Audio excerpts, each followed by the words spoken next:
Assalamualaikum warahmatullahi wabarakatuh. Waalaikumsalam warahmatullahi wabarakatuh. Alhamdulillahirabbil alamin wa bihi nasta'in wala muridin wadin wa ala alihi washabihi ajmain, amma ba'du. Yang saya hormati Bapak Kepala SMP Negeri 1 Suwa Timur, yang saya hormati Ibu Wakil Kepala Sekolah SMP Negeri 1 Suwa Timur, dan yang sangat saya hormati juga Bapak Ibu staf Dewan Guru dan Tata Usaha SMP Negeri 1 Suwa Timur. Puji syukur mari kita panjatkan kehadirat Allah Subhanahu wa taala, karena atas izin dan kuasa-Nya lah sehingga kita pada siang hari ini masih diberikan kesempatan dalam rangka mengikuti kegiatan diseminasi penyebaran pemahaman dan penerapan budaya positif. Yang pertama saya ucapkan kepada Bapak Ibu yang sudah menyempatkan hadir pada siang hari ini. Sebetulnya kegiatan ini merupakan pemenuhan tugas saya sebagai calon guru penggerak. Saya Olis Ineu, asal SMP Negeri 1 Suwa Timur, Kabupaten Bolebolango, yang akan memaparkan penyebaran pemahaman dan penerapan budaya positif di sekolah. Baiklah Bapak Ibu, untuk mempersingkat waktu, pada siang hari ini saya langsung saja akan mulai materi ini. Yang pertama tentang budaya positif. Sebelumnya Bapak Ibu masuk pada budaya positif di sekolah, kita harus pelajari dulu tentang pendidikan daripada Bapak Ki Hajar Dewantara, yang mana mengumpamakan bahwa sekolah sebagai sebuah ladang tempat persemaian bibit-bibit. Agar bibit bisa berkembang secara maksimal, maka petani dapat memperbaiki kondisi tanah, memelihara bibit-bibit tanaman, memberi pupuk dan air, membasmi ulat-ulat atau jamur-jamur yang mengganggu hidup bibit-bibit tanaman, dan lain sebagainya. Nah, dari sini Bapak Ibu, kita ketahui dari pemahaman Bapak Ki Hajar Dewantara bahwa kita sebagai guru di sini diibaratkan sebagai petani, dan sekolah ini diibaratkan sebagai ladang atau tanah. Jadi kita sebagai guru di sini Bapak Ibu diibaratkan sebagai petani, di mana kita harus bagaimana anak-anak tersebut yang sudah lahir secara kodratnya bisa kita bimbing, kita arahkan sebagaimana kita menjaga dan memelihara tanaman. Kemudian masih pada salah satu cara. Jadi bagaimana caranya kita sebagai guru dalam membantu siswa tumbuh maksimal, mempunyai keterampilan sebagaimana yang diharapkan dalam kurikulum Merdeka sekarang adalah pada profil pelajar Pancasila. Nah, untuk bagaimana kita supaya bisa membangun, menumbuhkan budaya positif yang ada di sekolah kita, maka ada hal-hal yang harus kita perlu terapkan, yaitu konsep-konsep inti. Yang pertama, disiplin positif. Kemudian yang kedua, memahami motivasi perilaku manusia yang berkaitan dengan hubungan dan penghargaan. Kemudian kebutuhan dasar manusia, posisi kontrol guru, pembuatan keyakinan kelas, dan penerapan strategi restitusi dalam penyelesaian masalah.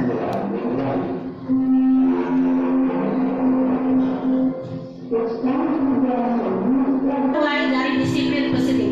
Jadi dalam menumbuhkan nantinya bagaimana budaya positif, yang budaya ini maksudnya Bapak Ibu merupakan kebiasaan-kebiasaan yang dapat menumbuhkan karakter murid atau siswa kita sebagaimana dalam profil pelajar Pancasila. Nah, yang pertama untuk menumbuhkan itu sebagaimana yang saya jelaskan tadi adalah disiplin positif. Nah, disiplin positif ini menurut Ki Hajar Dewantara dan Dian Gassen bahwa disiplin itu adalah sebagai bentuk kontrol diri agar dapat mencapai tujuan mulia yang mengacu pada konsep dan nilai-nilai kebajikan yang universal.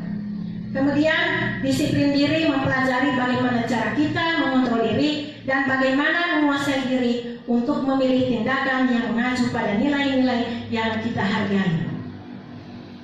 Nah, nilai-nilai kebajikan seperti apa yang kita harapkan? Sebagaimana yang tadi, bahwa nilai kebajikan yang kita harapkan itu ada pada profil pelajar Pancasila. Yang pertama adalah beriman, bertakwa kepada Tuhan Yang Maha Esa, dan berakhlak mulia. Kemudian yang kedua adalah mandiri. Yang ketiga adalah bernalar kritis. Kemudian yang keempat berkebinekaan global. Dan yang kelima bergotong royong. Dan yang terakhir adalah kreatif. Nah, nilai-nilai kebajikan ini yang merupakan nilai sifat-sifat positif manusia yang merupakan tujuan mulia yang ingin kita capai dalam setiap individu. Dalam hal ini sebagaimana yang kita harapkan pada siswa-siswa kita nanti. Nah, jadi untuk mengharapkan nilai-nilai kebajikan yang tumbuh nanti pada diri siswa, jadi ini yang merupakan tugas sebagai pendidik adalah atau sebagai kita guru itu membimbing siswa untuk memiliki disiplin diri yang berasal dari dirinya sendiri. Nah, kita tahu bersama bahwa anak-anak kita ini untuk menumbuhkan disiplin diri pada anak biasanya hanya berlaku termotivasi dengan karena takut dihukum atau karena hanya mendapatkan penghargaan. Oleh karena itu, di sini akan dijelaskan motivasi yang ingin dicapai oleh siswa sendiri supaya mereka bisa melaksanakan disiplin positif. Nah, berdasarkan Dian Gasser bahwa motivasi pada diri manusia atau anak itu dibagi atas 3, di mana yang pertama untuk menghindari ketidaknyamanan atau hukuman. Kemudian yang kedua untuk mendapatkan imbalan atau penghargaan dari orang lain. Kemudian yang ketiga untuk menjadi orang yang mereka inginkan dan menghargai diri sendiri dengan nilai-nilai yang mereka percaya. Nah, di sini biasanya Bapak Ibu, kalau anak-anak kita mau kita wujudkan, tumbuhkan rasa disiplin kepada mereka. Nah, di sini mungkin hanya termotivasi dengan menghindari ketidaknyamanan dan hukuman. Contohnya pada kehidupan sehari-hari kita di sekolah, anak mau datang tepat waktu ke sekolah itu hanya karena takut dihukum, bukan dari dalam dirinya sendiri. Sehingga motivasi yang akan ada pada anak tersebut hanyalah merupakan motivasi eksternal, ya, eksternal. Berarti dia bisa berbuat disiplin hanya karena menghindari ketidaknyamanan atau hukuman dari guru piket atau dari wali kelasnya. Oleh karena itu, sifat ini untuk kita sebagai guru dari sekarang kalau boleh akan kita kurangi motivasi yang seperti yang pertama ini. Kemudian yang kedua, motivasi anak hanya untuk mendapatkan imbalan atau penghargaan dari orang lain.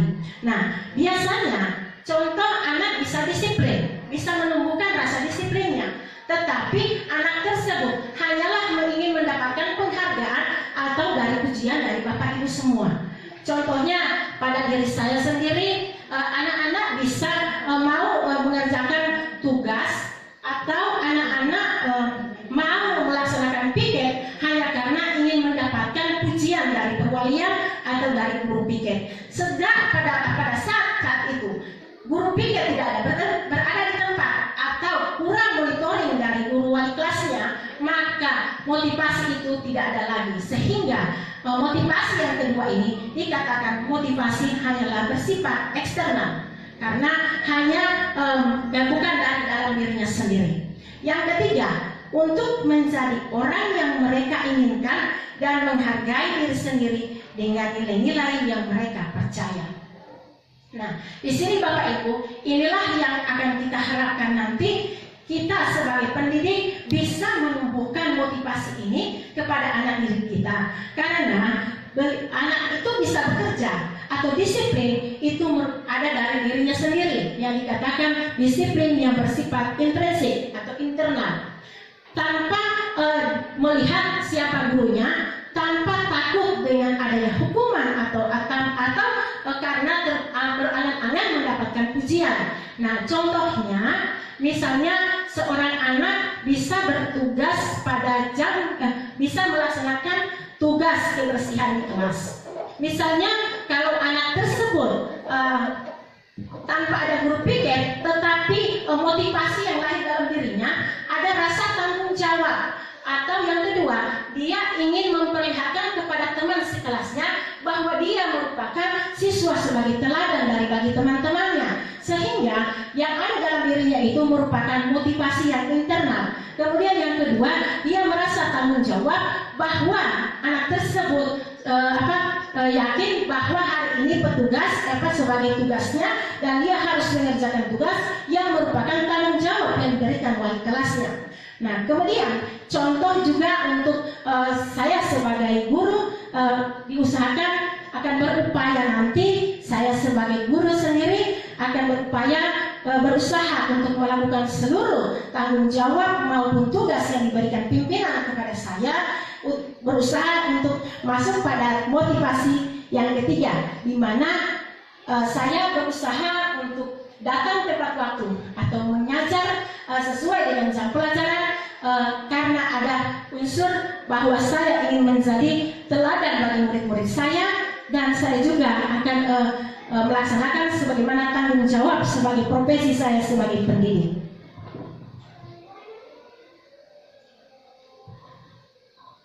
Ibu, yang saya jelaskan untuk menghindari ketidaknyamanan ini, di mana tingkat terendah dari motivasi yang sudah saya jelaskan, bahwa biasanya orang motivasinya hanya ingin menghindari hukuman atau ketidaknyamanan. Nantinya anak tersebut akan bertanya apa yang terjadi apabila saya tidak melakukannya atau seperti itu.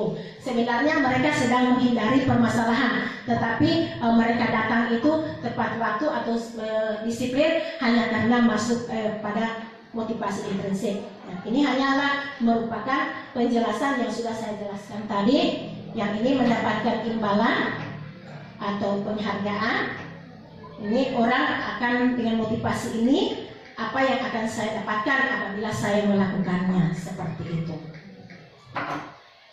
Kemudian yang tadi ini mungkin sudah bisa Bapak Ibu, dan saya tahu Bapak Ibu ini sudah sangat paham dengan ini, tetapi bagaimana caranya nanti kita menumbuhkan sifat motivasi yang ketiga yang sebagaimana kita harapkan kepada anak didik kita ini dari sekarang dengan cara perlahan-lahan. Nah, ini yang jadi kesimpulannya Bapak Ibu, bahwa ketiga motivasi ini yang ada pada diri siswa. Dan terakhir, bahwa oleh karena itu saya sebagai guru berupaya menumbuhkan motivasi yang berasal dari internal dalam diri siswa agar dapat memunculkan pribadi yang menghargai diri sendiri dengan nilai-nilai yang mereka capai. Kemudian untuk menumbuhkan budaya positif juga ini, yang pertama tadi kan disiplin positif, kemudian motivasi dari anak itu sendiri, kemudian yang ketiga adalah 5 kebutuhan dasar. 5 kebutuhan dasar murid di sini bukan berarti hanya untuk murid, tapi untuk kita semua juga, baik kita sebagai guru ataupun kita sebagai orang tua, di mana bahwa anak itu atau manusia pada umumnya ada 5 kebutuhan dasar yang harus dipenuhi. Yang pertama adalah kasih sayang, yang kedua adalah penguasaan, yang ketiga adalah kebebasan, dan yang keempat adalah kesenangan. Jadi di sini apabila anak-anak kita sering melakukan kesalahan atau melanggar peraturan, mungkin selama ini termasuk saya sendiri yang banyak mungkin melakukan teguran, bahkan memberikan hukuman yang jarang. Tetapi kita sebagai guru harus tahu anak tersebut melakukan tindakan sesuatu atau melanggar peraturan, kita jangan jangan langsung bertanya kenapa kamu lakukan itu, tetapi kita harus bertanya mengapa kamu sampai melakukan seperti itu. Mungkin mungkin ini ada hubungannya dengan kebutuhan dasar. Mungkin anak tersebut kebutuhan dasarnya mungkin kasih sayang atau rasa diterima belum terpenuhi. Begitu pula mungkin kesenangan, mungkin latar belakang di rumahnya belum terpenuhi, sehingga anak tersebut bisa melakukan sesuatu yang tidak sesuai dengan atau melanggar dengan peraturan sekolah. Jadi cukup kita ketahui bersama bahwa 5 kebutuhan dasar manusia ini bisa saja menjadi salah satu faktor sehingga anak bisa berbuat yang tidak sesuai dengan apa yang kita harapkan.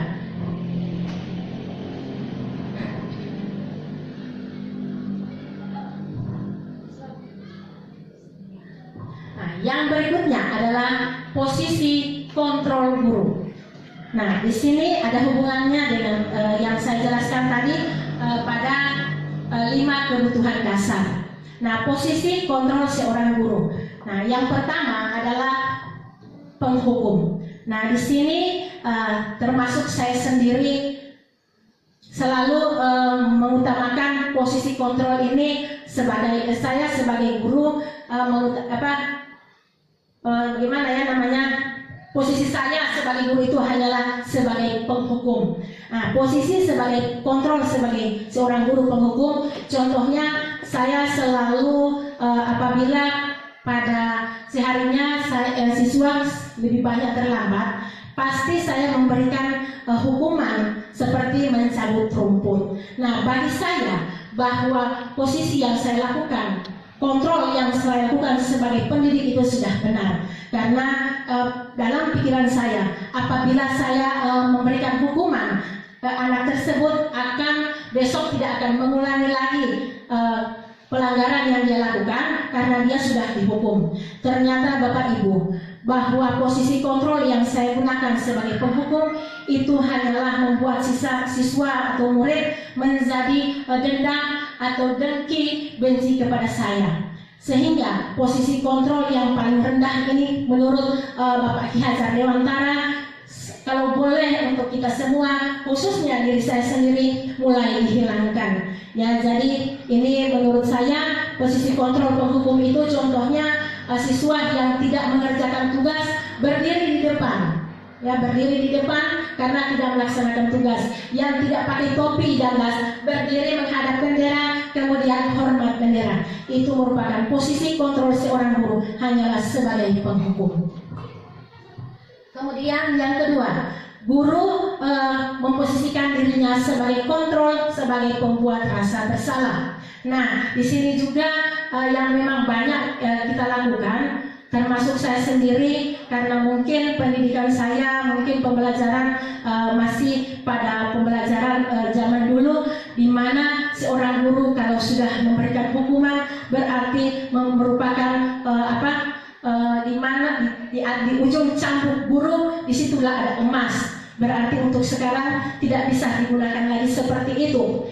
Yang posisi kontrol sebagai pembuat merasa bersalah. Contohnya misalnya ada anak yang selalu tidak masuk kelas. Kemudian saya sebagai wali kelasnya selalu membimbing. Dan ini yang sudah selalu saya lakukan. Kemudian saya mengatakan memang saya tidak melakukan hukuman, tetapi saya selalu memberikan kata-kata yang dapat menyinggung perasaannya. Contoh misalnya, kamu ini seperti apa sih? Tidak mengerti yang ibu maksudkan. Jadi kata-kata itu sebenarnya tidak bisa kita gunakan sebagai kontrol seorang guru.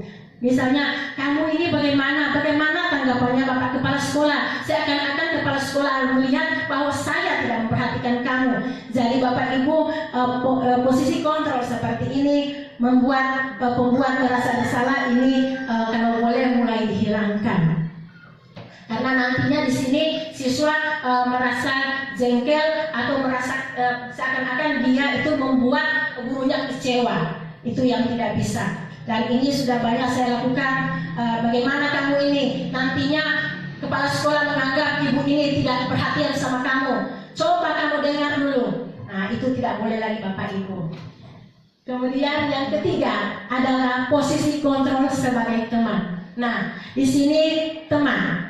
Siswa kita anggap sebagai teman. Nah, nantinya ini biasanya anak yang berbuat salah melanggar suatu peraturan, cara kita sebagai seorang guru hanyalah tidak menegur, tetapi tidak memberikan hukuman atau tidak memberikan kata-kata yang bisa membuat anak itu bersemangat atau meninggalkan tingkah laku yang sudah salah. Hanyalah kita berbicara sebagai coba demi ibu. Nah, itu yang termasuk pada posisi kontrol seorang guru hanyalah sebagai teman.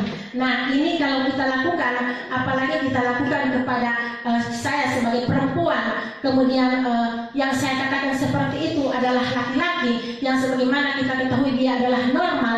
Demi ibu, nanti jangan-jangan dia itu mau belajar dan bekerja hanyalah demi ibu, tetapi kalau demi bapak tidak. Nah, yang mau dijaga di sini bapak ibu, jangan sampai anak tersebut nantinya perhatian yang saya berikan kepada anak sudah berlebih, nantinya akan dinilai yang negatif. Ini yang kita hindari bapak ibu ya. Jadi saya harapkan bapak ibu jangan berada di posisi kontrol sebagai teman, karena kedekatan kita dengan siswa akan menimbulkan hal-hal yang kita tidak inginkan. Nah, di sini Ibu Wakasek tertawa-tertawa karena mungkin pernah mengalami ada pengalaman seperti itu bapak ibu ya.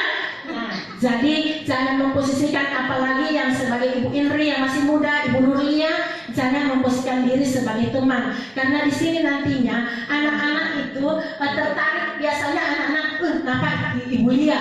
Karena Ibu Lia saya bekerja, tapi kalau Ibu Oli saya tidak bekerja. Nantinya posisi kontrol ini menganggap bahwa anak itu menjadi sifat ketergantungan yang ada.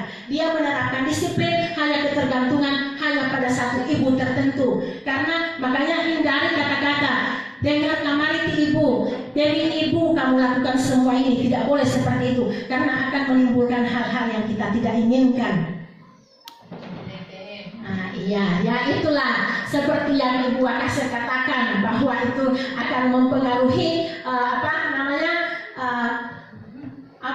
kalau sebagai teman antara guru dengan siswa itu kita posisinya sebagai teman. Nah, itu.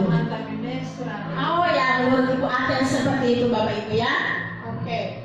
Insya Allah kita tidak seperti itu lagi. Nah, ini. Nah, yang keempat adalah posisi kontrol guru sebagai pemantau. Nah, kalau sebagai pemantau Bapak Ibu, nah di sini kita memposisikan guru itu mengawasi, ya, pemantau. Di sini posisi guru sebagai pemantau itu kita bertanggung jawab mengawasi. Contoh misalnya begini, anak si A misalnya, si A melakukan kesalahan, kemudian kita undang. Nah, pada saat kita undang, kita berikan nasihat-nasihat. Nah, mungkin dia pada saat itu berjanji, ibu saya tidak akan mengulanginya lagi. Nah, kalau posisi kontrol kita sebagai pemantau, kita biarkan setelah itu anak itu akan beradaptasi dengan lingkungannya atau berubah tingkah lakunya. Tetapi posisi kita di sini hanyalah memantau. Dia berbuat salah, kita tidak menghukum, tidak mengeluarkan kata-kata atau yang bisa menyinggung perasaannya. Tetapi kita bersifat sini sebagai pemantau. Guru, posisi kontrol seorang guru hanyalah pemantau. Tetapi pemantau di sini kita bukan berarti hanya melihat dari jauh. Awalnya siswa tersebut melakukan kesalahan, tetapi kita pada saat itu kita harus ada konsekuensinya. Andaikan kamu ulang lagi kesalahan ini, kira-kira konsekuensinya apa? Apa yang akan ibu lakukan sama kamu? Nah, nantinya di sini ada pada saat kita mengatasi masalah si anak ini, ada pada saat itu ada konsekuensi yang harus kita lakukan. Oh iya Bu, saya kalau terlambat lagi maka seluruh mata pelajaran yang sudah saya lewati akan saya penuhi, atau semua catatan tugas akan saya memenuhi. Nah, posisi kontrol guru bukan berarti kalau begitu ibu mau periksa lagi, kalau tidak akan ibu hukum kamu lari lapangan. Tidak, kita hanya malah mengawasi step by step semua kegiatan yang dilakukan sesuai dengan konsekuensi yang kita berikan. Jadi kalau kita sebagai pemantau bukan berarti hanya kita mengawasi, tetapi anak tersebut memang kita bimbing dulu. Setelah kita bimbing, pasti dalam proses pembimbingan anak terjadi ada satu kesepakatan konsekuensi. Apabila saya tidak melakukan ini, maka akan ini yang saya hadapi Bu, seperti itu. Jadi posisi sebagai pemantau ini sudah sangat baik. dibandingkan dengan apa yang sudah pernah saya lakukan sebagai penghukum ataupun pembuat merasa bersalah. Karena posisi saya memang kalau sebagai guru belum ada di posisi teman, hanyalah selama ini sebagai penghukum dan pembuat merasa bersalah. Kemudian pada pemantau ini memang hasil yang kita dapatkan juga sudah sangat bagus, di mana murid memahami, kemudian murid akan tahu apabila dia akan melanggar apa yang sudah menjadi konsekuensinya. Kemudian guru tetap memantau murid untuk mengerjakan apa yang sudah menjadi konsekuensinya. Nah, kemudian yang terakhir, di sini Bapak Ibu, kita sebagai manajer. Nah, memang untuk menjadi seorang manajer ini Bapak Ibu sangat sulit untuk kita seorang guru. Butuh kesabaran yang sangat tinggi, ya. Karena memang untuk menjadikan manajer kepada anak-anak murid-murid kita yang memang melakukan pelanggaran yang masih biasa-biasa saja itu mungkin gampang. Tetapi bagaimana memposisikan diri kita sebagai posisi kontrol guru dalam manajer apabila kelakuannya yang sudah sangat melewati. Saya saja berpikir sangat sulit untuk memposisikan saya sebagai manajer.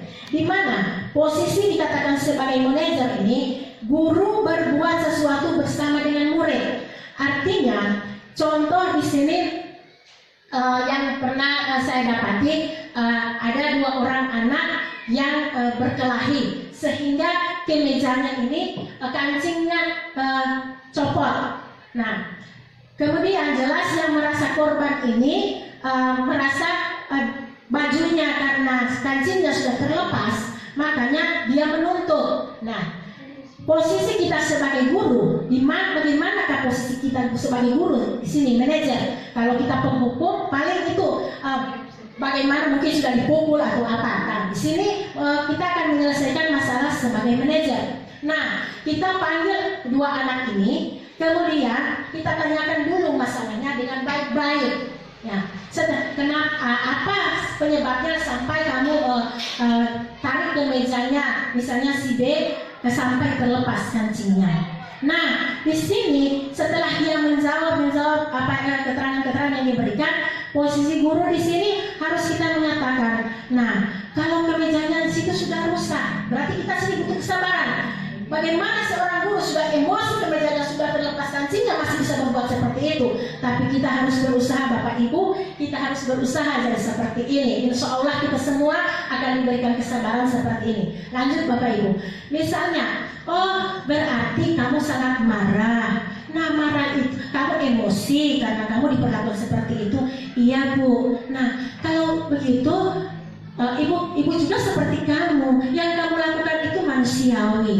Wajar kamu berbuat seperti itu. Ini kira-kira Bapak Ibu sulit ya kita terapkan. Masa sudah berbuat seperti itu kita malah mendukung. Memang kalimat awalnya itu kita mendukung bahwa oh iya, kalau ibu juga itu pernah melakukan seperti kesalahan seperti itu. Nah, nantinya anak itu merasa tidak tersulut. Setelah itu, nah kalau seperti itu, kalau sudah seperti itu, terus kamu kancingnya dia mau pulang di rumah, terus apa kata orang tuanya? Terus jawaban anak mengatakan suruh jahit sama dia sendiri yang sudah itu. Nah, posisi guru jangan langsung marah lagi. Kalau mungkin kalau kita, kamu yang buat seperti itu, masa? Nah, tidak. Posisi guru harus lebih banyak sabar. Ya, nantinya kita bilang seperti ini. Oh, kalau disuruh jahit sama orang tuanya, terus ibu tanya siapa yang merusak mejanya? Saya Bu. Nah, kamu berarti sudah ada keyakinan kelasnya, sudah ada kesepakatan. Kamu itu sudah melanggar apa? Tidak menghargai orang lain kah? Atau apa? Oh, kalau begitu kira-kira supaya kamu orang tuanya tidak marah sama kamu, ibu juga merasa senang dengan apa yang kamu sudah bertanggung jawab, dengan apa yang kamu sudah lakukan. Apa yang kamu lakukan? Saya tidak tahu, saya suka menjahit Bu, tapi saya tidak tahu menjahit. Nah, gurunya jangan dulu marah Bapak Ibu kalau sebagai manajer. Nantinya Bapak Ibu akan mencari siapa, bukan kita, oh kalau begitu nanti ibu yang jahit. Bukan seperti itu Bapak Ibu. Nantinya jangan kita yang mengatasi masalah ini, kita yang jahit pakaiannya. Tetapi kita katakan kepada anak tersebut, oh di sini ada guru yang misalnya tahu menjahit, atau contohnya di sini seperti Ibu Aten yang biasa sudah tahu menjahit. Nah, mungkin saya bisa bantu Ibu Aten, tolong belajarkan anak ini mau bertanggung jawab karena kemejanya si D ini sudah terlepas. Ibu Aten mungkin bisa pelajari dia bagaimana dia cara menjahit. Nah, dari situ anak itu akan menjahit pakaiannya dengan dibimbing oleh Ibu Aten yang sudah punya keterampilan dalam menjahit, sehingga anak tersebut nantinya akan nampak bahwa dia bertanggung jawab dengan apa yang sudah dia lakukan. Berarti di sini dia melepaskan kancing temannya sehingga dia bisa bertanggung jawab dengan cara dia sendiri yang menjahit pakaian anak tersebut. Nah, saya rasa di sini Bapak Ibu sangat sulit memangnya kalau kita lakukan atau kita implementasikan sekarang ini dengan melihat tingkah laku bagi anak-anak ya, sampai menuju ke posisi kita sebagai manajer yang butuh kesabaran, apalagi anak yang ditanya jawabannya mungkin tidak sesuai yang kita harapkan. Jadi posisi manajer ini mengutamakan kita sebagai harus banyak sabar dalam menghadapi segala sesuatu yang dilakukan oleh siswa atau murid. Nah, di sini Bapak Ibu tugas manajer bahkan itu untuk bisa mengatur perilaku seseorang, namun kita membimbingnya, kita bukan mengatur perilakunya dia, tetapi di sini kita membimbing murid untuk dapat mengatur dirinya. Kemudian seorang manajer bukannya memisahkan murid dari kelompoknya, tetapi mengembalikan murid ke kelompoknya dengan baik. Jadi di sini diharapkan kita sebagai guru akan berusaha untuk menjadi sebagai guru dengan posisi kontrol adalah manajer. Nanti untuk mungkin Bapak Ibu perlahan-lahan lagi kita akan menjadi manajer dengan dasar kesabaran yang sangat tinggi. Insya Allah Bapak Ibu ya. Amin. Nah, di sini Bapak Ibu mungkin kurang jelas ya. Di sini ada penghukum, guru berbuat, pasti ini menghardik, menyakiti. Kalau pembuat rasa bersalah itu hanya banyak berceramah, karena kata-kata yang kita keluarkan pasti akan menyakitkan. Kemudian kalau teman itu, ayo yang saya katakan tadi, ayolah lakukan demi ibu. Nah, ini ya, saya juga belum pernah di situ, posisi itu. Ya, ini nanti ada sifatnya adalah ketergantungan, hasil yang didapat ketergantungan hanya ibu-ibu terus. Nanti kalau yang lain dia tidak mau menerapkan disiplin. Kemudian yang pemantau ini adalah menyesuaikan diri bila diawali. Kemudian kalau di manajer, hasil yang kita dapatkan di sini menguatkan pribadi. Nah, kalau kita lihat dalam tabel ini bahwa pada posisi 5 posisi kontrol guru itu yang masuk pada identitas gagal itu adalah penghukum dan pembuat orang merasa bersalah. Kemudian identitas berhasil sukses ya bisa sampai pada pemantau. Kemudian identitas berhasil sukses kontrol dirinya ya, kontrol diri dari dalam diri. Kalau pemantau itu hanya kontrol diri dari luar. Ya, jadi di sini adalah sebagai manajer. Memang untuk manajer sangat sulit kita terapkan, tetapi saya yakin Bapak Ibu di SMP 1 Suwa Timur ini pasti akan bisa menerapkan posisi kontrol kita sebagai manajer. Insya Allah. Amin.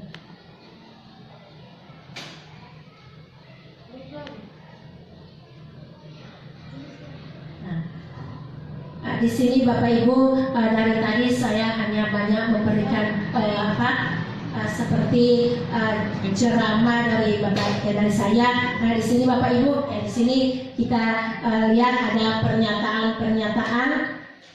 Nah, di sini pernyataan di manakah posisi kita apabila kita melakukan hal ini. Nah, di sini ada saya kecewa sekali dengan kamu. Kira-kira di sini posisi kita di mana ini? Saya kecewa sekali dengan kamu.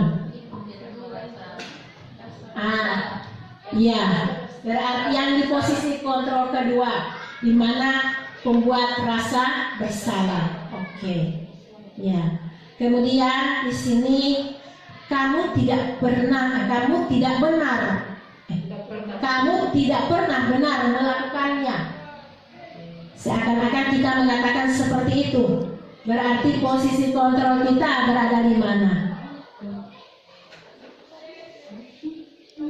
Bapak Ibu, kamu tidak pernah benar melakukannya. Ya, jadi berada di mana? Penghukum. Oke. Yang ditolak. Kemudian, ayolah lakukan diri ibu. Mungkin ibu Nur. Ini teman tapi sayang. Aduh, menurut Ibu Atel ini teman tapi sayang. KKM. Oke, ya benar sekali. Ayolah lakukan diri ibu. Apakah kamu mau mendapatkan stiker bintang hari ini? Apakah kamu mau mendapatkan stiker bintang hari ini? Berarti masa Apa yang dia lakukan mendapatkan minta dihargai atau minta imbalan. Itu ya. Berarti posisi kontrol ada di pemantau. Iya kan yang tadi. Nah, iya ingin mendapatkan satu penghargaan atau imbalan. Kemudian bagaimana kamu bisa menyelesaikan masalah ini? Berarti ya Bapak Ibu di sini kita sebagai manajer. Artinya ya di sini berarti di sini Bapak Ibu kita semua sudah tahu menempatkan diri sebagai manajer. Hanya saja mungkin kurang kesabaran kita ya, sehingga kita semua sudah tahu hanya salah berdasarkan karakter masing-masing siswa kita. Terakhir, kamu selalu yang paling terakhir. Ya, kamu selalu yang paling terakhir. Ya, penghukum ya, karena penghukum itu Bapak Ibu ada penghukum secara fisik, ada juga penghukum secara psikis. Ya, ini mungkin masuk pada penghukum yang secara psikis, di mana kamu selalu paling yang terakhir. Berarti perasaannya yang iya seperti itu Bapak Ibu.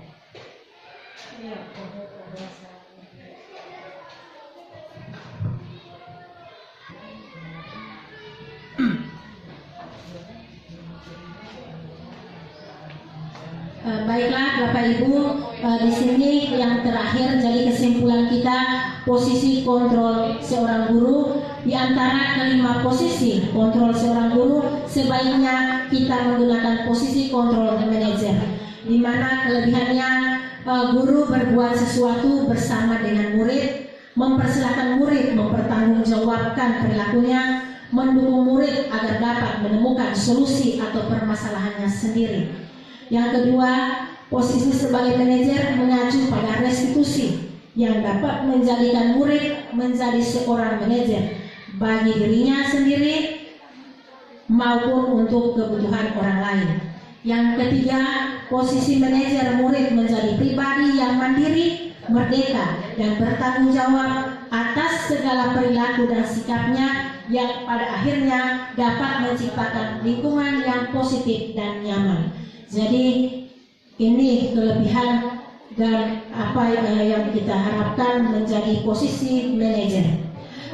Yang kelima Bapak Ibu, untuk menerapkan budaya positif di sekolah, yang menerapkan budaya positif di sekolah adalah keyakinan kelas. Nah, di sini kita ketahui bahwa sekarang ini kita masuk pada tahun ajaran 2023-2024 untuk semester ganjil.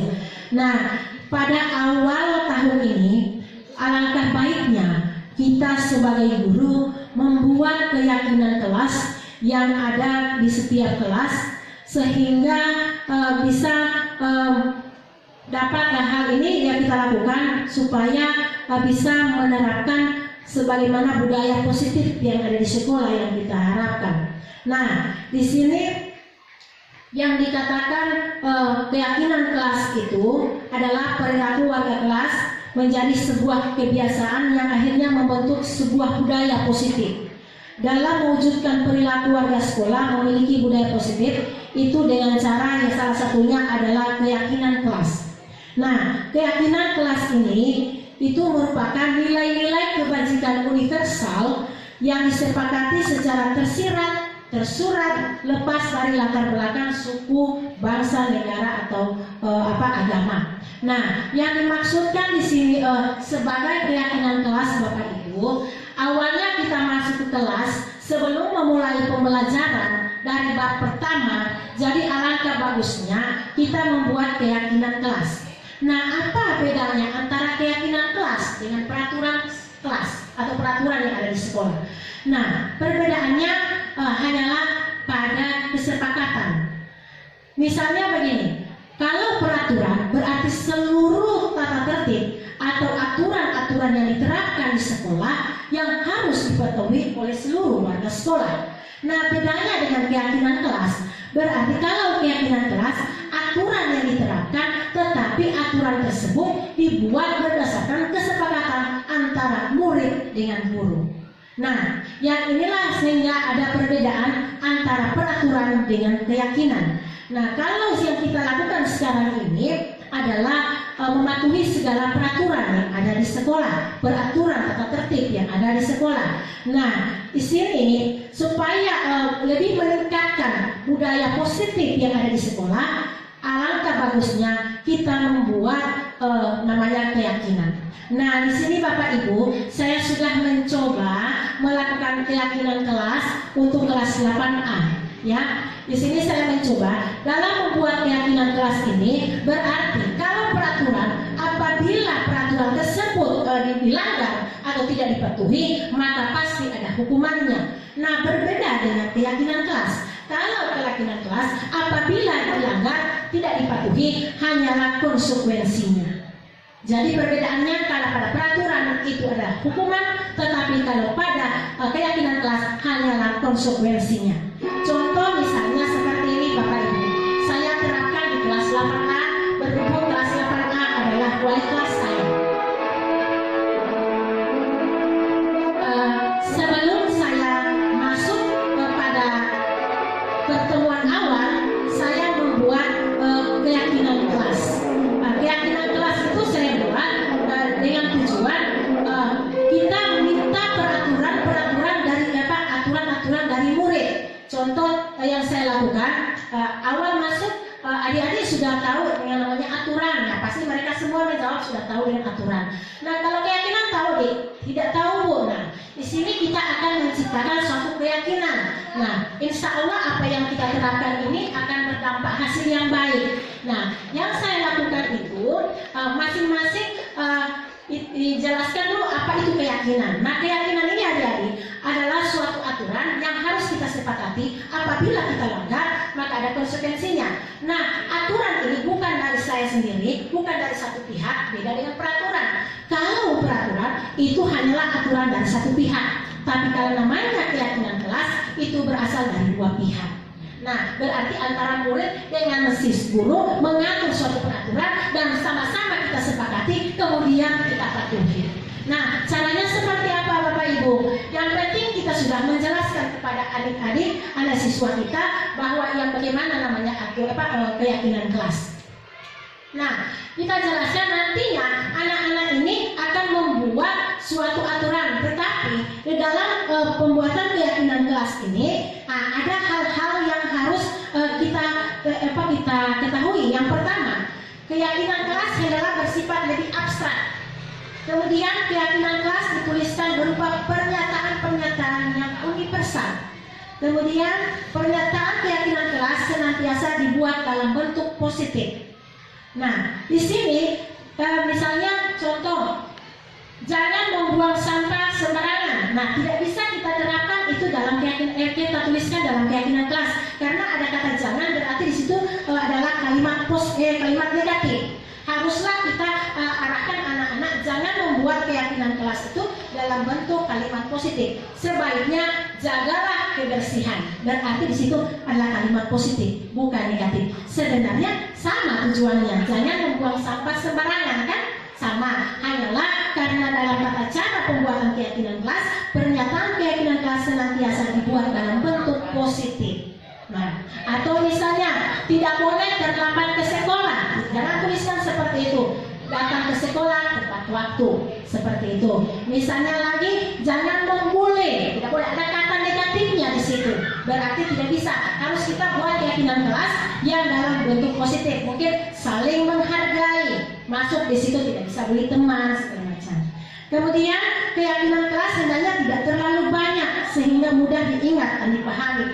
Awalnya jangan kita membuat keyakinan kelas sudah terlalu banyak. Nantinya terlalu banyak aturan yang kita buat sehingga siswa itu lupa bahkan tidak mematuhi peraturan yang sudah kita buat dalam kelas.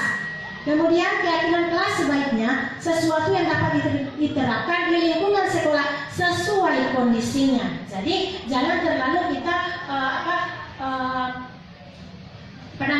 mengambil peraturan-peraturan yang mungkin sulit untuk diterapkan di dalam lingkungan sekolah kita. Kemudian yang terakhir, semua warga kelas hendaknya ikut berkontribusi. Nah, inilah Bapak Ibu yang kita harapkan dalam pembuatan keyakinan kelas. Usahakan kalimat-kalimat yang menjadikan sebuah aturan dalam kelas itu bukan berasal dari gurunya, tetapi berasal dari diri masing-masing individu, ya, masing-masing murid. Nah, di sini caranya buatlah kertas-kertas kecil. Setiap murid diberikan potongan kertas-kertas ya yang berwarna supaya lebih menarik mereka. Kasih warna kuning, warna hijau, warna merah. Kemudian masing-masing murid diberikan satu kertas dan mengisi satu keyakinan kelas yang menurut dia apa yang mau diterapkan di dalam kelas. Nah, setelah itu misalnya di dalam kelas ada 25 orang murid, maka ada 25 lembar sebentar nanti akan ditempelkan di depan apakah ditempelkan di depan tulis di atas karton. Nanti semuanya itu akan menempelkan aturan-aturan yang mereka buat sepakati dalam kelas. Nantinya setelah itu guru akan memilah, pasti aturan-aturan yang mereka buat itu ada yang sama, kan? Tidak mungkin sudah berbeda dari semuanya, ada yang sama. Nah, di sini tugas kita sebagai guru akan mengelompokkan mana yang nantinya yang sama. Nah, nantinya yang sama itu akan kita kelompokkan. Nah, misalnya sudah 2 orang yang menulis jaga kebersihan begitu. Nah, kita ambil saja satu. Nantinya tadi di kelas itu saya sudah buat yang didapat itu hanyalah ada dari 22 murid, hanyalah 8 yang bisa disepakati untuk keyakinan kelas. Yang pertama itu adalah jujur. Nah, di situ kalau jujur berarti contohnya kalau ulangan tidak boleh menyontek gitu, masuk di situ. Kemudian disiplin, kemudian saling menghargai. Kemudian di situ ada menjaga kebersihan, kemudian ada tanggung jawab, ya. Itu nanti dikelompokkan. Setelah itu Bapak Ibu, nanti kita kita umumkan pada seluruh, usahakan semua peserta didik atau murid hadir pada saat itu dan mereka akan menyepakati apa yang sudah menjadi keyakinan kelas kita. Nantinya di sini kita buat satu daftar hadir, kemudian ditandatangani oleh masing-masing murid bahwa itu merupakan satu kesepakatan mereka bersama. Nah, di sini keyakinan kelas nantinya menjadi acuan kita. Apabila pada saat itu misalnya ada anak yang membuang sampah sembarangan. Nah, kita sebagai guru tidak berarti kamu yang buang sampah sembarangan. Kalau begitu angkat semua rumput yang di sana. Tidak, langsung kita panggil anak itu berdasarkan keyakinan. Makanya pada saat membuat keyakinan, setelah itu kita suruh tanda tangan sama mereka bukti kesepakatan antara guru dengan mereka, dengan murid, membuat satu kesepakatan. Apabila mereka langgar maka ada konsekuensinya. Contohnya misalnya membuang sampah tadi sembarangan, nanti dipanggil anak itu. Nah, kamu sudah keyakinan kelas apa yang sudah kamu langgar? Ya, pasti anak itu karena dia tahu iya Bu, saya sudah melanggar keyakinan kelas menjaga kebersihan. Oh iya, tahu kan? Nah, kalau seperti itu kamu sudah langgar, apa konsekuensinya? Nah, nantinya anak tersebut mengetahui, oh konsekuensinya ini Bu. Nah, konsekuensinya saya misalnya tergantung apa yang sudah jadi kita sepakati bersama pada saat itu. Nah, contoh misalnya lagi yang kedua, setiap jam pertama anak tersebut misalnya terlambat. Nah, kita jangan katakan misalnya contohnya di jamnya agama Ibu Harda misalnya. Misalnya si Fajar Paputungan yang sudah selama ini yang selalu Ibu Harda, di mana datang sudah pada lewat jam waktunya, sudah selesai jam pertama. Nah, di sini kalau kita sudah membuat keyakinan kelas, pastinya salah satunya keyakinan kelas. Jadi kita tanya sama si Fajar Paputungan, sudah jam berapa itu Nak? Jam 8. Masuk sekolah itu jam berapa? 7.15 Bu. Oh iya, kamu tahu ya? Iya. Nah, berarti sekarang kamu sudah melanggar keyakinan bukan? Iya Bu, saya sudah melanggar. Nah, apa yang kamu langgar? Kedisiplinan Bu. Terus kalau sudah melanggar kedisiplinan, konsekuensinya apa? Apa yang Ibu sudah pelajari tadi atau tugas yang tadi akan saya pelajari pada jam istirahat. Nantinya jam istirahat Bu, saya akan selesaikan semua. Nah, nantinya di sini dengan menerapkan keyakinan kelas dalam kelas, nanti akan tercipta bagaimana posisi kontrol kita sebagai guru adalah manajer. Bukan berarti kita akan menghukum, berarti kamu selama Ibu mengajar berdiri di depan seperti juga yang saya lakukan selama ini. Oke, lanjut. Jadi seperti itu Bapak Ibu. Nah, lanjut pada restitusi dan segitiga restitusi. Nah, ini mungkin yang terakhir Bapak Ibu. Nah, restitusi itu Bapak Ibu adalah cara menanamkan disiplin positif pada murid, ya. Atau restitusi adalah proses menciptakan kondisi bagi murid untuk memperbaiki kesalahan mereka. Nah, yang dikatakan restitusi. Nah, kemudian yang itu restitusi. Nah, dalam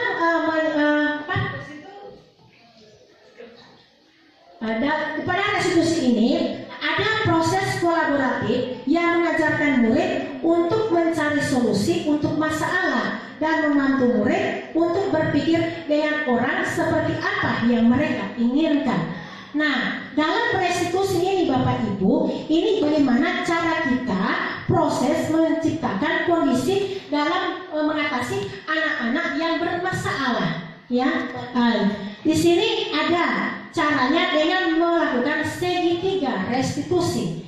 Nah, dikatakan segitiga restitusi adalah proses dialog yang dijalankan guru atau orang tua agar dapat menghasilkan murid yang mandiri dan bertanggung jawab. Nah, di sini dalam proses restitusi maka akan nampak peran guru sebagai manajer, ya. Nah, dalam melakukan segitiga restitusi Bapak Ibu, kita ada 3 tahapan. Yang pertama itu menstabilkan identitas, kemudian ada validasi tindakan yang salah, kemudian menanyakan keyakinan. Oleh karena itu, tadi saya sudah paparkan kepada Bapak Ibu bahwa awal pembelajaran kita harus membuat suatu keyakinan dalam kelas. Insya Allah dengan apa yang kita harapkan akan bisa terwujud. Nah, di sini Bapak Ibu mungkin dalam restitusi ini saya di sini ada contoh yang saya sudah lakukan. Itu ada video bagaimana saya membahas restitusi dengan salah seorang siswa. Nanti mungkin di sini salah satu contohnya saya perlihatkan ke Bapak Ibu. Di sini, ya. Di sini ada kasus yang saya hadapi, seorang anak yang datang terlambat. Di sini mungkin boleh Bapak Ibu lihat. Aduh, tidak bisa kedengaran.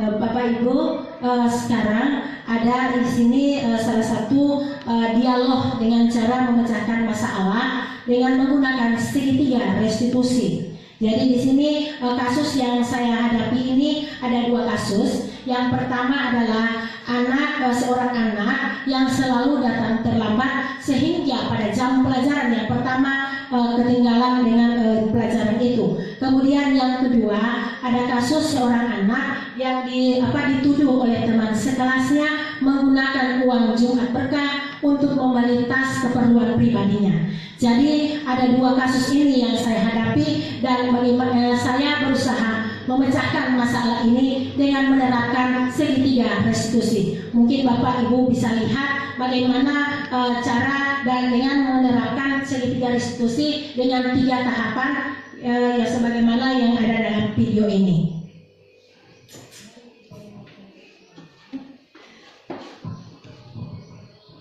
Febri, Ibu dengar dari Bu tiket, kamu sering-sering datang terlambat ya? Ya Bu. Menurut ingatan kamu, sudah berapa kali datang? Sudah berapa kali? Sering datang terlambat itu melakukan kesalahan kan? Ya Bu. Baik Febri. Melakukan kesalahan adalah sesuatu yang penting. Kita bisa berusaha belajar dari kesalahan dan kita berusaha untuk memperbaiki. Setujukah seperti itu, Febri? Setuju. Kalau begitu, Febri, kita cari solusinya. Febri sering datang terlambat. Pasti ada alasannya. Kenapa Febri datang?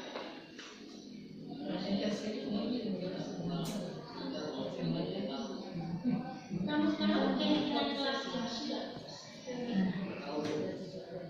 kalau terlambat datang ke sekolah sesuai dengan keyakinan kelas atau tidak?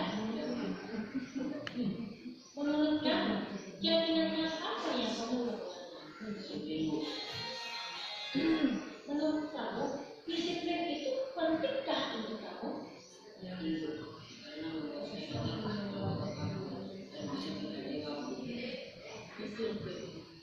Menghargai waktu itu sangat penting dan bermanfaat untuk kita, seperti kita bisa menghargai orang-orang yang ada di sekitar, kemudian pekerjaan kita menjadi tidak menumpuk dan kita juga akan melatih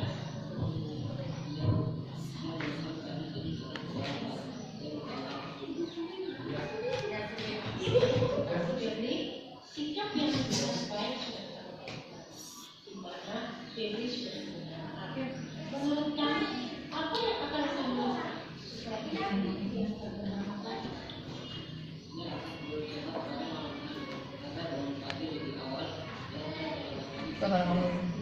Baik, kamu sudah menemukan solusi agar kamu tidak dapat nantinya ibu akan bekerja sama dengan kamu supaya kamu silakan Febri, sebelah saja ya. Oke lah Bapak Ibu, itulah salah satu contoh saya dalam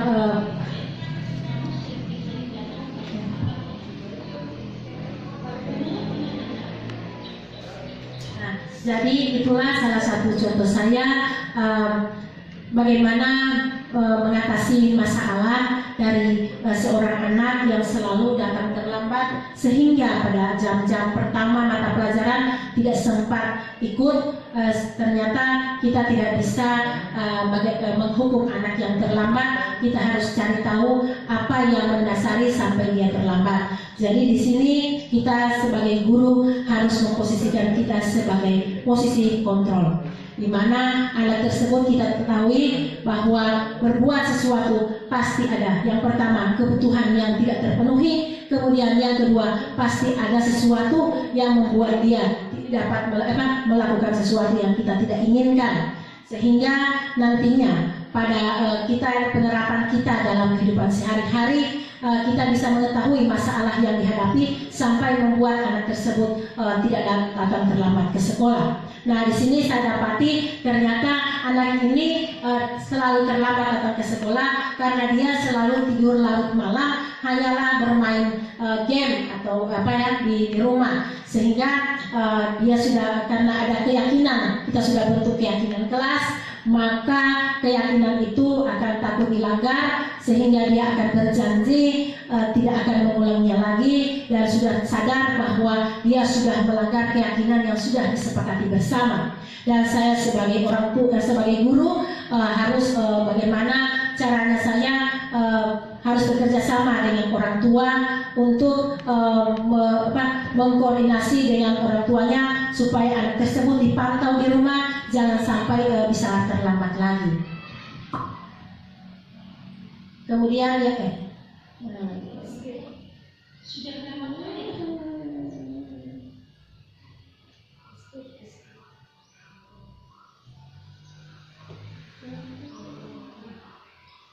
ini kasih pos pertama.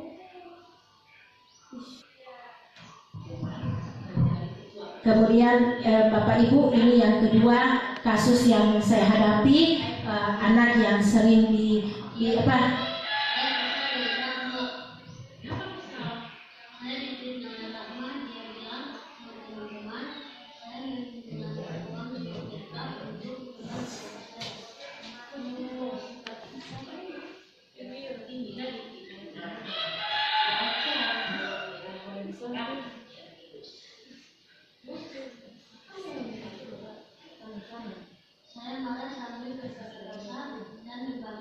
Nah, di sini Bapak Ibu pandasi tindakan yang salah. tindakan yang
Jadi Bapak Ibu, itulah cara-cara kita bagaimana menyelesaikan masalah dengan menggunakan segitiga restitusi.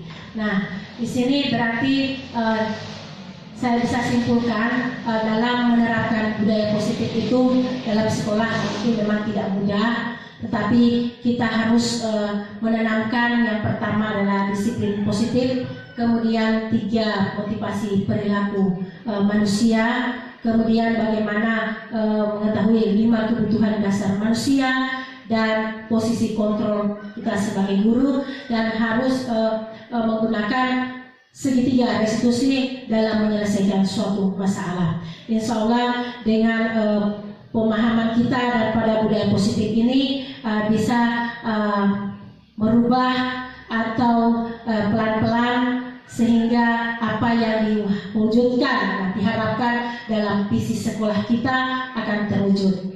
Jadi hanya ini saja penyampaian dari saya tentang diseminasi penyebaran penerapan pemahaman dan penerapan budaya positif. Mungkin sampai di sini dulu. Lebih dan kurangnya saya mohon maaf. Wabillahi taufiq wal hidayah. Wassalamualaikum warahmatullahi wabarakatuh. Waalaikumsalam warahmatullahi wabarakatuh.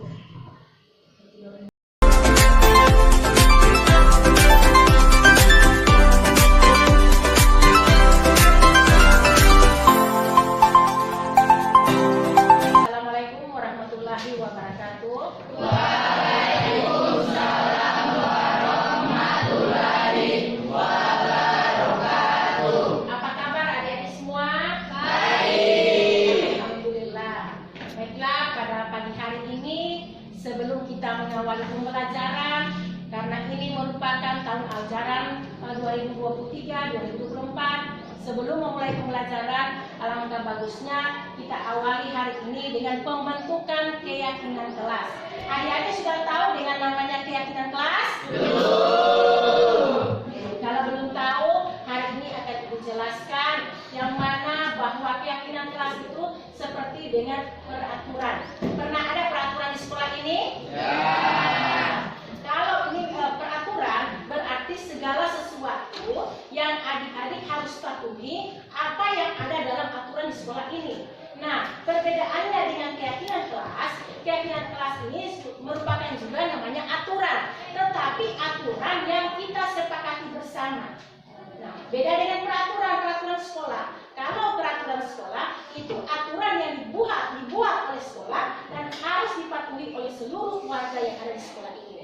Nah, kalau yang namanya keyakinan kelas, berarti kita membuat keyakinan atau kesepakatan bersama, kemudian menjadi satu aturan yang harus kita patuhi bersama. Paham sampai situ? Paham. Jadi sebentar nanti kita di sini di kelas 8A akan membuat suatu peraturan, ya, peraturan yang namanya keyakinan kelas. Artinya peraturan ini kita buat secara bersama, artinya kita sepakati bersama. Contoh misalnya, di dalam kelas ini kita tidak boleh misalnya terlambat, tetapi jangan kita menuliskan aturan dalam keyakinan kelas ini dengan kata-kata yang negatif. Misalnya contoh, jangan atau tidak pernah, jangan melanggar, itu tidak boleh kamu tulis.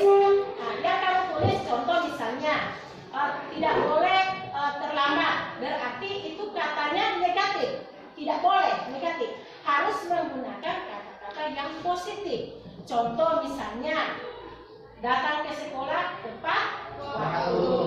Kemudian contoh-contoh kamu menuliskan keyakinan. Sebentar nanti akan ibu bagikan ini kertas, masing-masing murid ya siswa harus menuliskan satu aturan di kertas ini. Nah, yang perlu diingat pada saat adik-adik menulis ya keyakinan atau suatu aturan keyakinan yang harus kita sepakati bersama, jangan dengan kalimat negatif, harus kalimat positif. Contoh misalnya kalimat negatif, jangan membuang sampah sembarangan. Negatif kan? Kata jangan. Contoh misalnya jangan mengganggu teman, jangan menyontek pada saat ulangan. Itu merupakan kalimat negatif. Nah, lebih bagusnya kalau jangan membuang sampah sembarangan, kalimat positifnya apa? Jaga kebersihan. Misalnya jangan terlambat, ya, misalnya jangan terlambat, berarti di situ jangan pakai kata jangan. Datang ke sekolah, masuk kelas tepat waktu. Misalnya jangan mengganggu teman atau membuli teman, jangan seperti itu kalimatnya. Contohnya saling menghargai, seperti itu. Paham? Jadi sebentar ini masing-masing akan mendapatkan selembar kertas, kemudian menuliskan satu keyakinan, hanya satu orang satu. Setelah itu adik-adik tempelkan pada di depan, ya? Paham ini semua? Jadi itu keyakinan yang kamu tulis sesuai dari hati sendiri. Ingat, jangan ada kalimat yang negatif. Paham semua? Sekarang akan ibu bagi.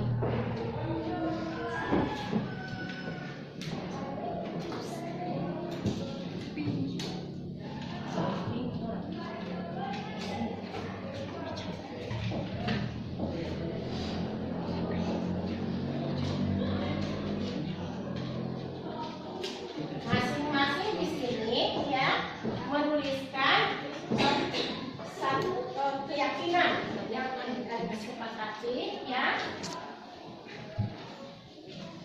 saja. Contoh ingat, yang penting jangan dalam kalimat negatif ya.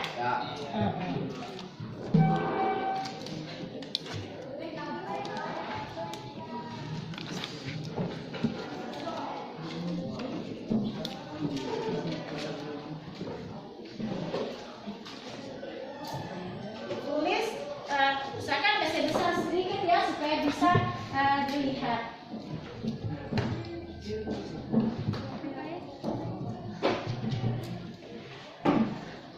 Contoh misalnya datang tepat waktu, saling menghargai.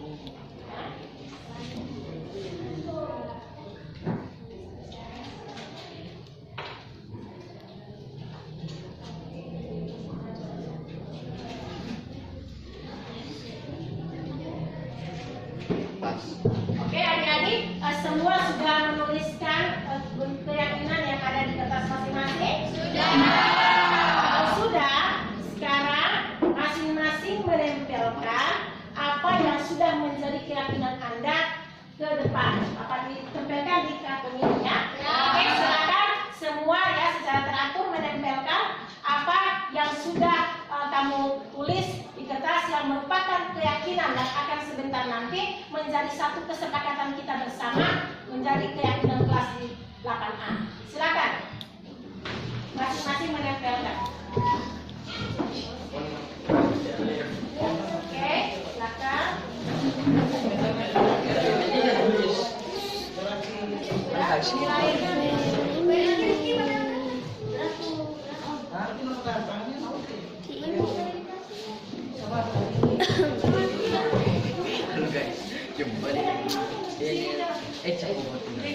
Yang sudah merah.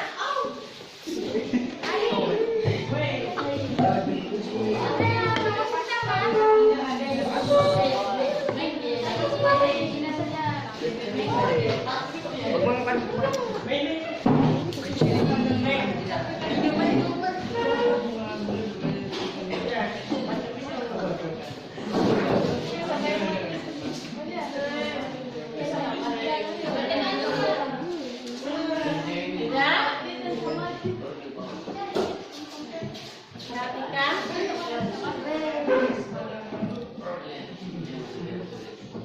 Di sini adik-adik semua sudah menempelkan ya masing-masing.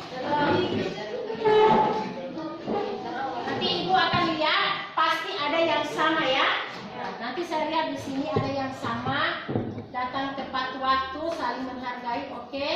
Jadi ini akan disatukan yang saling menghargai, ini saling menghormati, ada juga datang tepat waktu, di situ ada. Nah ini ada rajin ke sekolah, oke.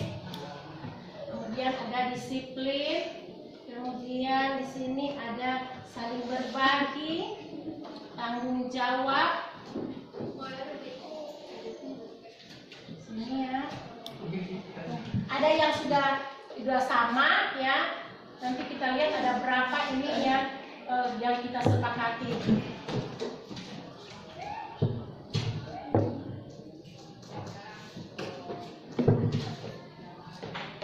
Ini ada yang sudah sama ya.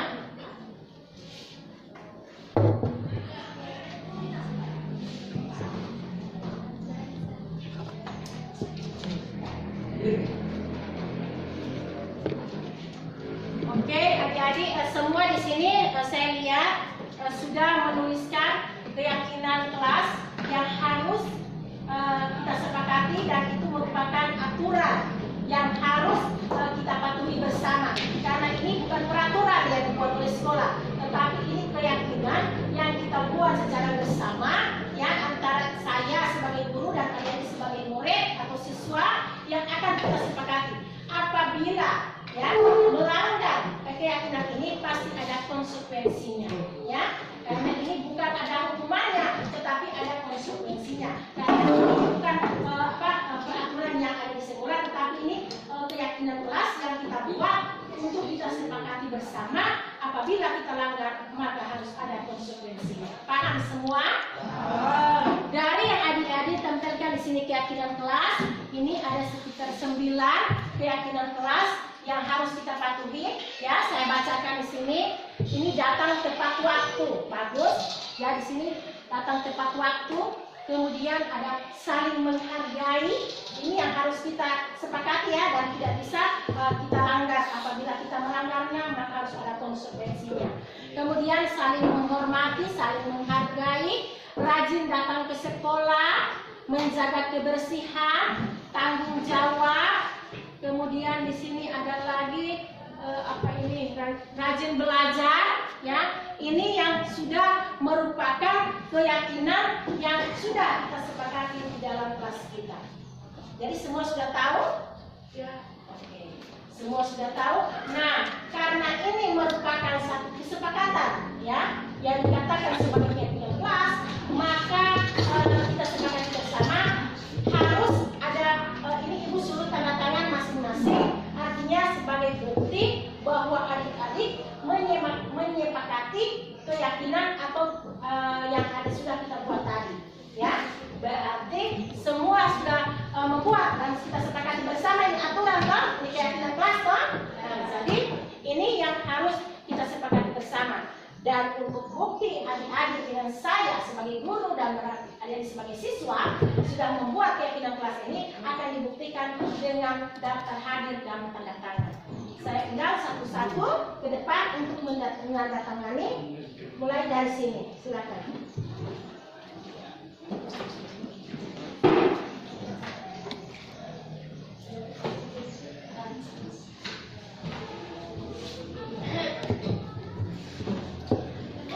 Maju.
Siapa selanjutnya?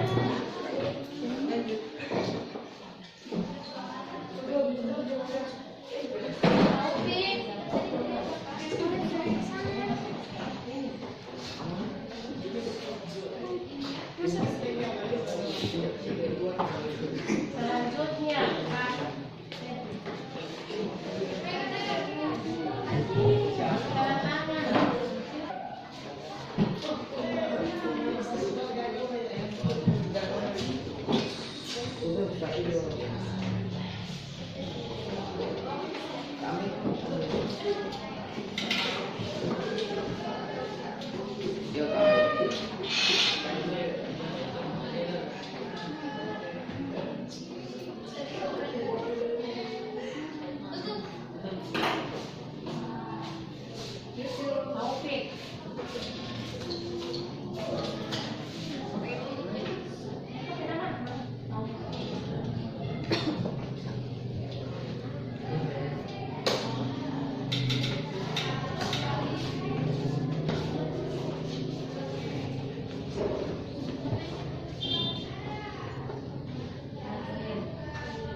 Assalamualaikum warahmatullahi wabarakatuh. Perkenalkan, nama saya Muslimah Ibu dari kelas 8A. Menurut saya, pembuatan keyakinan kelas sangat penting karena dapat menumbuhkan rasa tanggung jawab. Assalamualaikum warahmatullahi wabarakatuh. Perkenalkan, nama saya Fajril Pratama Kadir dari kelas 8A. Menurut saya, pembuatan keyakinan kelas sangat penting karena dapat membuat kita lebih disiplin. Assalamualaikum warahmatullahi wabarakatuh. Perkenalkan, nama saya Maria Sultani dari kelas 8A. Menurut saya, pembuatan keyakinan kelas sangat penting karena membuat kita saling menghargai orang lain.